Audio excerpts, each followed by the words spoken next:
Good morning dear students. आज है date 30 जुलाई।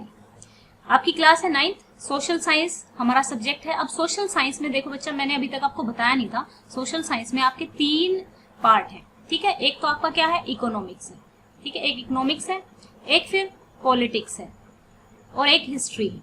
ये 3 पार्ट है। आपको इनकी ना तीनों की अलग अलग कॉपी बनानी है और हम तीनों का ही जैसे जैसे काम आता जाएगा उस कॉपी में आपको उतारना है। तो आज आपका लिखा हुआ पॉलिटिकल साइंस, तो पॉलिटिकल साइंस के बारे में पढ़ेंगे।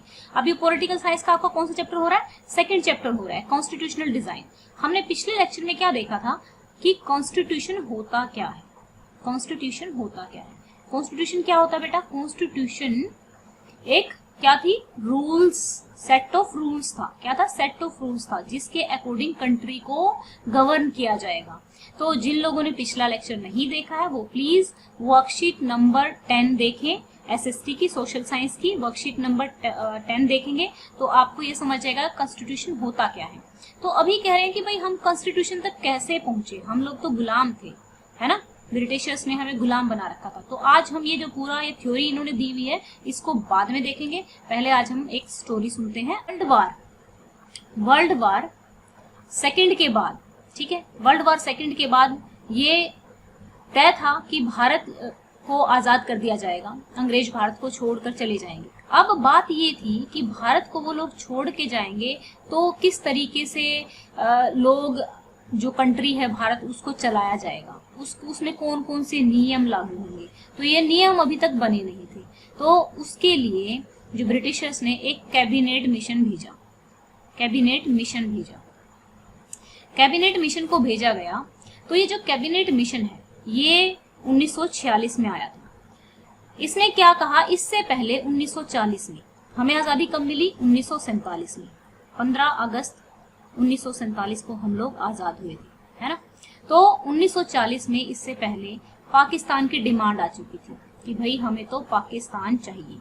अब बच्चों आप लोगों को एक बात पता होगी, वैसे तो मेरी ड्राइंग थोड़ी थोड़ी तो आप लोगों को, एक्चुअली इस पेन से मेरी ड्राइंग बुरी है, वैसे मैं अच्छा ड्रॉ करती हूँ। जब आप मेरे को लाइव में देखोगे तो जो मैंने अपने वो बनाया हुआ है, वो ये हमारा भारत है, यहाँ पर है बांग्लादेश, इधर है पाकिस्तान, ठीक है, यहाँ पाकिस्तान है, ठीक है, ये है बांग्लादेश। तो बच्चों ये क्या था, ये पूरा जो था ना, ये पहले पूरा भारत था, पूरा भारत था। पहले पाकिस्तान अलग कैसे हुआ था, ये भी पाकिस्तान था और ये भी पाकिस्तान था, ये दो यहाँ और ये दोनों पूरा था। फिर बाद में क्या हुआ, 1971 में ये एक अलग देश बन गया, ये वाला पार्ट जो है अलग देश बना। जब भारत और पाकिस्तान का पार्टीशन हुआ था, पार्टीशन मतलब जब विभाजन हुआ था, दोनों अलग अलग बटे थे, तो क्या हुआ था कि ये वाला हिस्सा भारत से ये पाकिस्तान बन गया था और ये पाकिस्तान बन गया था। 1971 में ये वाला, इन लोगों ने फिर लड़ाई लड़ी और ये फिर क्या बन गया, बांग्लादेश बन गया। ये अब समझते हैं। अब क्या हुआ कि अभी तो ये हमारा पूरा इंडिया है, क्योंकि हम कब चल रहे हैं, अभी हम कहाँ पे हैं, अब हैं हम 1940 में।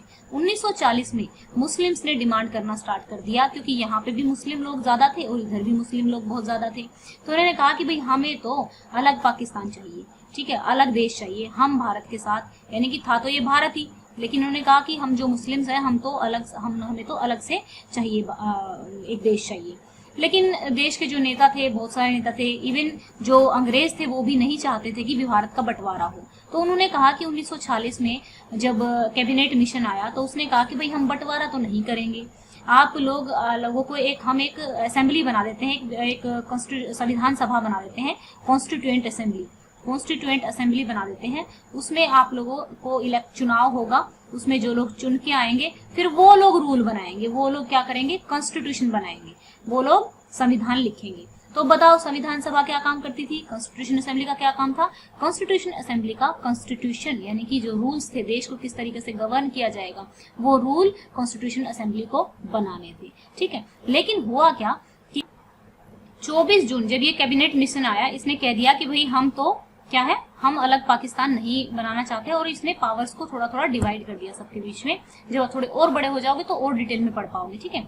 तो अभी मैं थोड़ा मोटा मोटा बता रही हूँ ताकि आप अपना चैप्टर समझ सको। तो कैबिनेट मिशन ने ये प्रस्ताव रख दिया कि भाई आपकी ऐसे ऐसे प्रोविंस बन जाएंगे ABC, जहाँ पे मुस्लिम मेजोरिटी होंगे वो इधर या उधर चले जाएंगे। तो मुस्लिम लीग को लगा कि भाई जो कांग्रेस है ना वो इस प्लान को मना कर देगी, तो उन्होंने ना पहले ही सहमति दे दी कि भाई हाँ हम तो कैबिनेट मिशन को ना स्वीकार करते हैं उन्होंने। लेकिन कांग्रेस ने भी सोचा कहाँ कहाँ लड़ेंगे यार 24 जून को, उन्होंने भी स्वीकृति दे दी। तो दोनों ने स्वीकृति दे दी, लेकिन जब दोनों ने स्वीकृति दे दी उसके बाद हुआ क्या कि 24 जुलाई को वापस मुस्लिम लीग ने मना कर दिया कि भाई हम तो कॉन्स्टिट्यूशन असेंबली और इस प्लान को सहमति नहीं देते। अपना जो सहमति दी थी वो उन्होंने वापस कर दी और 16 अगस्त को कह दिया कि वो जो मारकाट वाला दिन है कि अब हम डायरेक्ट एक्शन लेंगे, अब हम लोगों को मारेंगे काटेंगे।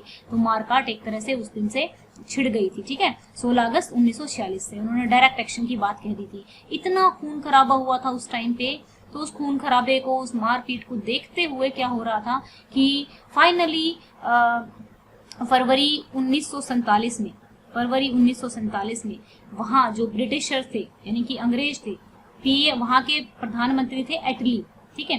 प्रधानमंत्री एटली ने कहा कि भाई हम तुम्हें 1948 तक आज़ाद कर देंगे।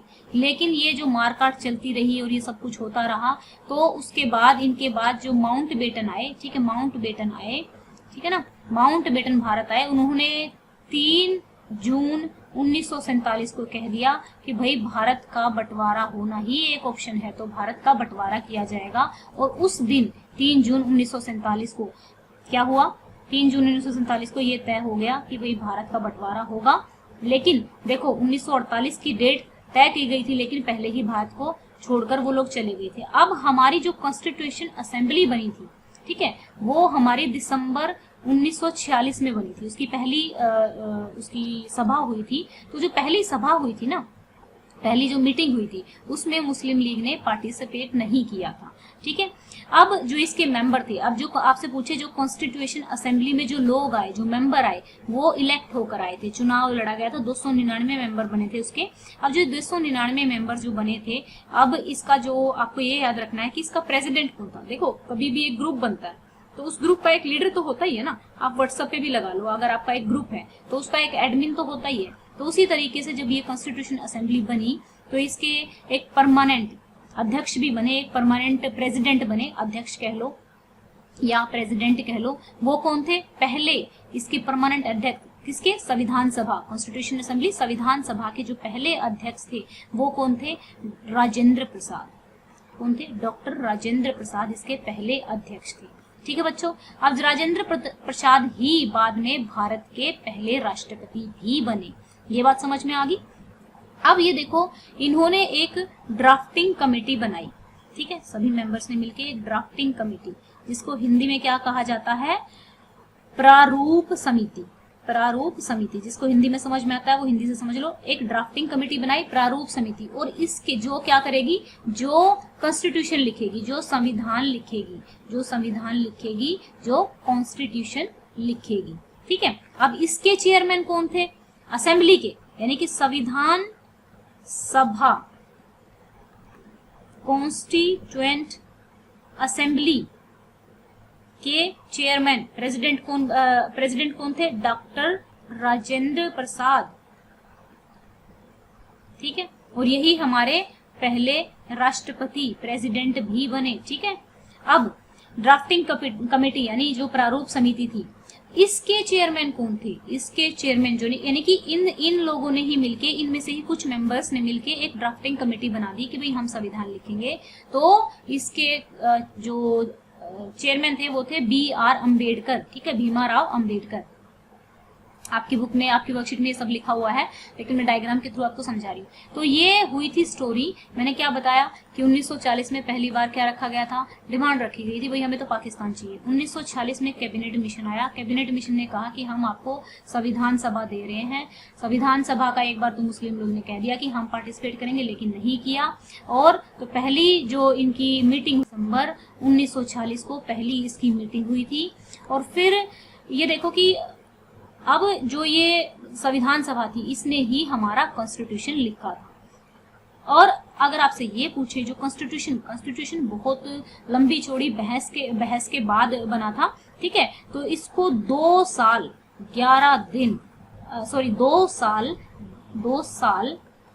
11 महीने 18 दिन लगे थे। 2 साल 11 महीने 18 दिन लगे थे इस कॉन्स्टिट्यूशन को लिखने में, इस संविधान को लिखने में, ठीक है।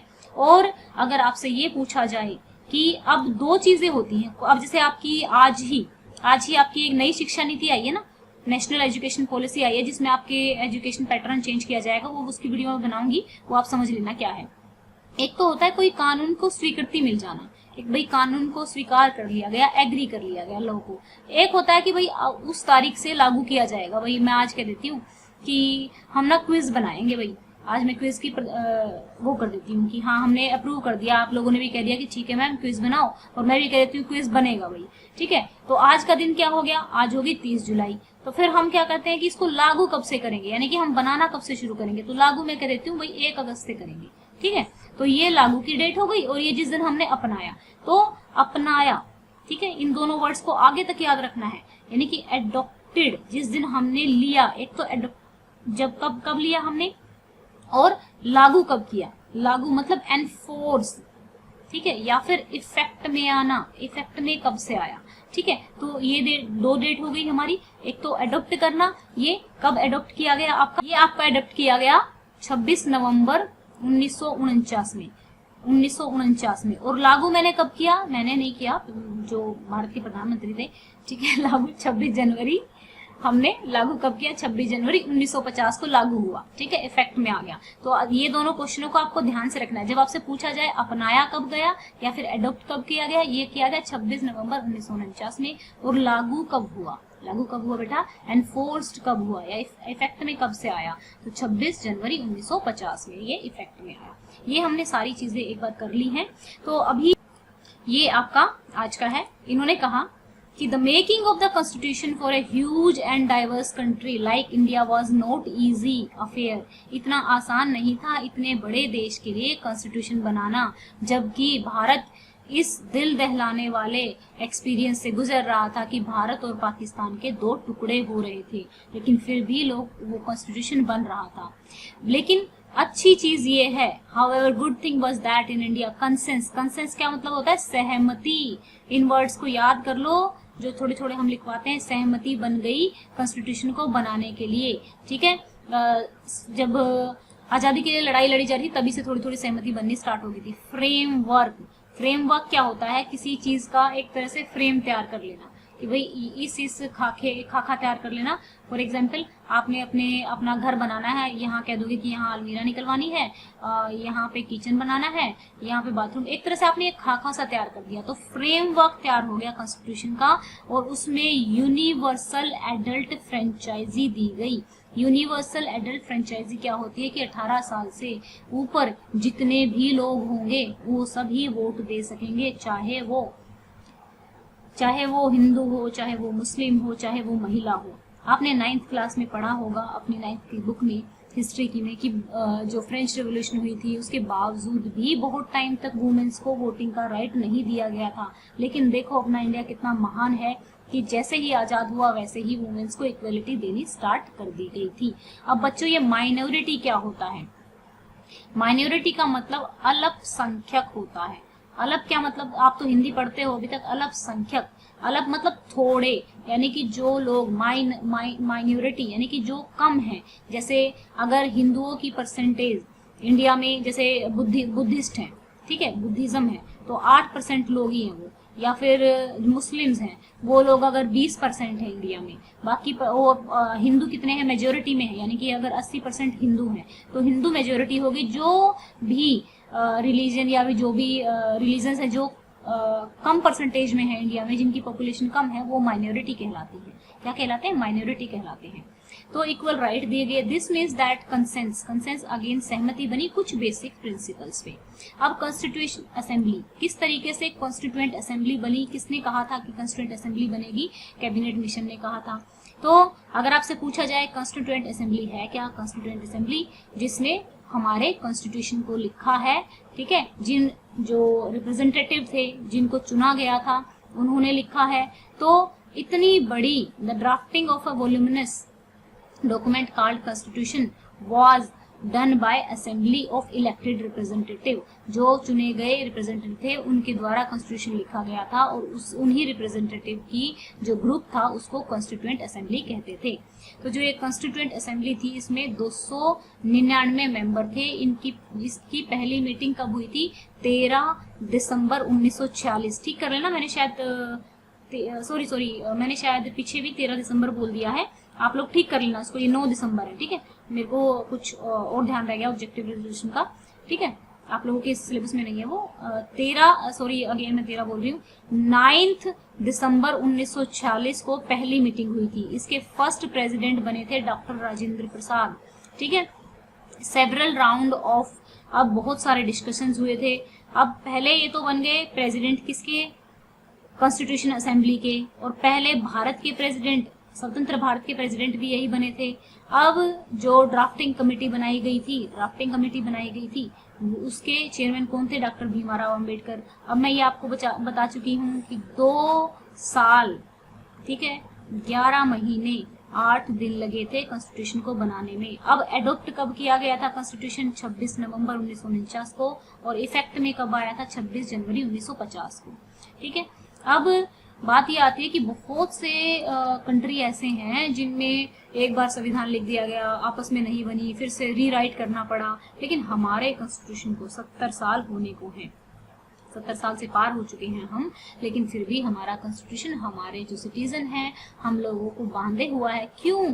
क्योंकि हमारे कॉन्स्टिट्यूशन में हमारे जो कॉन्स्टिट्यूशन मेकर्स थे उन लोगों ने, चाहे किसी की लैंग्वेज डिफरेंट हो, चाहे किसी की कास्ट डिफरेंट हो, चाहे कोई किसी क्लास से हो, चाहे वो किसी भी धर्म से हो, सबको इक्वली ट्रीट किया है। कैसा ट्रीट किया? इक्वली ट्रीट किया है, okay.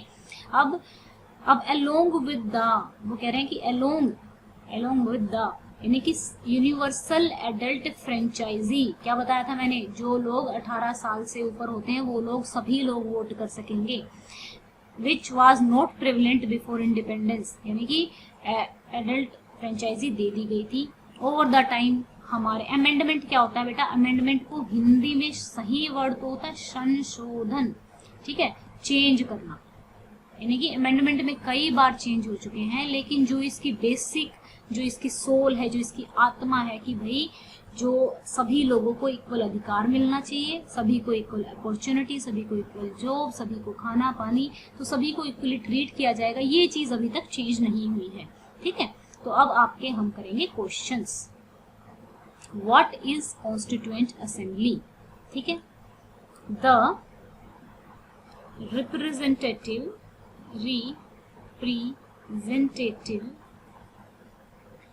elected to the group of, लिख लेना यहाँ पे, the group of representative elected to make Constitution of India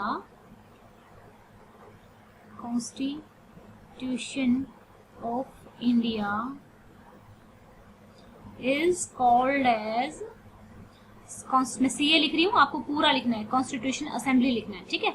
यहाँ पे क्या लिखना है, कॉन्स्टिट्यूशन असेंबली लिखना है। The group of representative elected to make the constitution of India is called constituent assembly. Who was the chairman of drafting committee, कौन थे drafting committee के मेंबर? बी आर अम्बेडकर, यानी कि भीमराव अंबेडकर, आप पूरा भी लिख सकते हैं। When was the Constitution enforced? Enforced का मतलब लागू कब हुआ, ठीक है, मैंने बताया था, क्वेश्चन आ गया। अब यहाँ पे क्या हो सकता था, एडोप्टेड भी हो सकता था। अभी मैं सोच रही हूँ कि शाम को ना, देखो यूट्यूब में ना एक फ्यूचर होता है, पोस्ट डालने का फ्यूचर होता है, तो मैं आज से ना शाम आपका 4 बजे के बाद से मैं शाम को पोस्ट डाल दिया करूंगी। उसमें जो वर्कशीट होती है ना हमारी आज की, जैसे एसएसटी की वर्कशीट है, उसमें से 2-3 क्वेश्चनों का क्विज बना के मैं डाल दूंगी, आप लोग उसमें आंसर कर सकते हैं, ठीक है। If you were asked to make, ये हमने क्या एनफोर्स कब हुआ था बच्चों, जल्दी बता दो। 26 जनवरी 1950 को एनफोर्स हुआ था। If you were asked to make a constitution, अब ये क्वेश्चन आप खुद लिखोगे क्योंकि ये तो आपसे पूछा गया है, ये मैं नहीं लिखवाऊंगी। If you are asked to make a constitution of your school, अगर आपको अपने स्कूल का कॉन्स्टिट्यूशन लिखना है, आप चाहते हो कि हमारा स्कूल तो आप क्या क्या लिखोगे? अगर आपके टीचर आपसे पार्शियलिटी करते हैं, या टीचर आपको मारते हैं, या आप कहोगे होमवर्क ही नहीं देना चाहिए, ठीक है, आप अपना कॉन्स्टिट्यूशन अपने आप लिखना। और सीरियसली आप अपने आइडिया लिखोगे ना, तो आपकी कॉपी चेक हो रही है, जब आपकी कॉपी चेक हो रही है ना, तो जो पढ़ रहे हैं, हम लोग टीचर पढ़ रहे हैं, तो हमारे तक आपके सजेशन पहुंचेंगे। और ये बिल्कुल डरने की जरूरत नहीं है, आपको अपने आइडिया लिखने हैं कि आप अपने स्कूल के किस तरीके से रूल्स बनाओगे। अच्छे रूल्स बनाना, बुरे मत बनाना, सबको इक्वली ट्रीट करना, ठीक है। और जो मॉनिटर किस तरीके से सेलेक्ट किया जाए ये भी लिख सकते हो कि मॉनिटर को कौन मॉनिटर बने, मॉनिटर बनने के लिए इलेक्शन होना चाहिए क्या, छोटे छोटे बच्चे, टीचर की मर्जी से इलेक्शन नहीं बनना चाहिए बल्कि बच्चों की मर्जी से मॉनिटर बनना चाहिए। तो इस टाइप के कुछ आइडिया जो भी आप चाहते हो कि हमारे स्कूल में पीने का पानी अच्छा मिले, ठंडा मिले, या फिर कुछ भी कि बेंच होने चाहिए अगर जिस स्कूल में बेंच नहीं है, तो इस तरीके से आप लिख सकते हैं, ठीक है। आप अपने कॉन्स्टिट्यूशन की ये चीज तो होनी चाहिए, यानी कि रूल्स, एक तरह से आपको अपने स्कूल के रूल्स लिखने हैं। ओके, तो ये हो गया हमारी आज की वर्कशीट। आई होप आप लोगों को ये वर्कशीट पसंद आई होगी।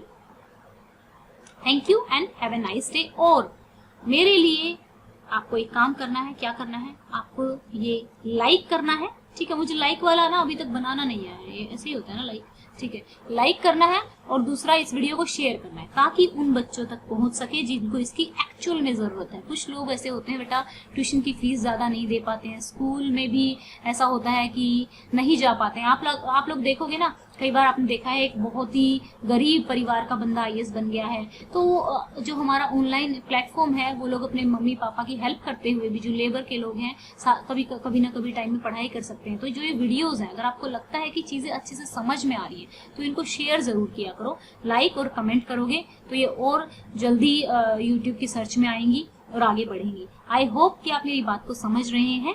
Thank you and have a nice day. God bless you.